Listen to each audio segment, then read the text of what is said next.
ఇప్పుడే కాదు ఎప్పటికైనా అసలు తగ్గేదే లేదు అనే యాటిట్యూడ్ తో తిరిగే Trump all of a sudden తగ్గిపోయి ఇరాన్ తో ఇప్పుడు ఒక MOU మీద సైన్ చేశారు. అంటే మెమోరాండమ్ ఆఫ్ అండర్స్టాండింగ్ అంటారు. It's like a piece deal. So ఇక్కడ విషయంలోకి వచ్చేస్తే మొన్న ఫ్రాన్స్ లో ఈ G7 మీటింగ్ అనేది కండక్ట్ అయింది అని మనకు తెలుసు. అందులో నరేంద్ర మోడీ గారు కూడా పార్టిసిపేట్ అయ్యారని కూడా మనకు తెలుసు. అండ్ దాని తర్వాత ట్రంప్ అంటే USA అండ్ ఇరాన్ కలిసి ఫ్రాన్స్ లో ఉన్న ప్యాలెస్ ఆఫ్ వర్సైల్స్ లో ఒక ఫైనల్ MOU మీద సైన్ చేయడం జరిగింది. సో ఇదంతా ఒకసారి పక్కన పెట్టేస్తే బ్లూంబర్గ్ వాళ్ళు ఇచ్చిన రిపోర్ట్స్ ప్రకారం MOU లో ఉన్న 14 పీస్ పాయింట్స్ కి సంబంధించిన ఒక డ్రాఫ్ట్ టెంప్లెట్ అనేది బయటకు వచ్చింది. సో ఆ టెంప్లెట్ లో ఏమేమి ఉన్నాయంటే ఫస్ట్ ఏ కంట్రీ సైడ్ నుంచి అటాక్స్ అనేది మళ్ళీ స్టార్ట్ అవ్వకూడదు, ఇటు US, ఇటు ఇరాన్, లెబనాన్ అండ్ ఇజ్రాయెల్ నుంచి కూడా. అండ్ నెక్స్ట్ ఈ పీస్ డీల్ కి సంబంధించిన ఫైనల్ డెసిషన్ అనేది నెక్స్ట్ 60 days లోపు తీసుకోబోతున్నారు. అంటే ఇరాన్ వాళ్ళు ఈ న్యూక్లియర్ ఎన్రిచ్మెంట్ ని చేయాలా వద్దా అనేది. నెక్స్ట్ ఇరాన్ పరిసర ప్రాంతాల్లో USA వాళ్ళు పెట్టిన బ్లాకేట్స్ అన్ని రిమూవ్ చేయబోతున్నారు. నెక్స్ట్ ఇరాన్ వాళ్ళు స్ట్రెయిట్ ఆఫ్ హార్మోజ్ ని ఓపెన్ చేయబోతున్నారు. Next which is most important from past 111 days అంటే ఈ యుద్ధంలో ఇరాన్ దేశంలో జరిగిన లాస్ కి USA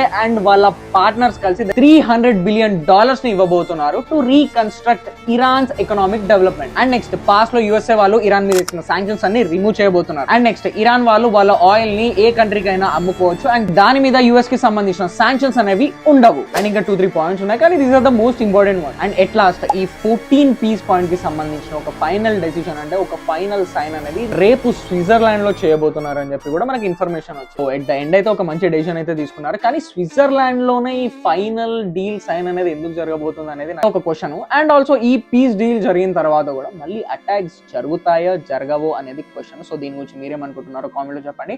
until then stay tuned, stay safe and జై హింద్.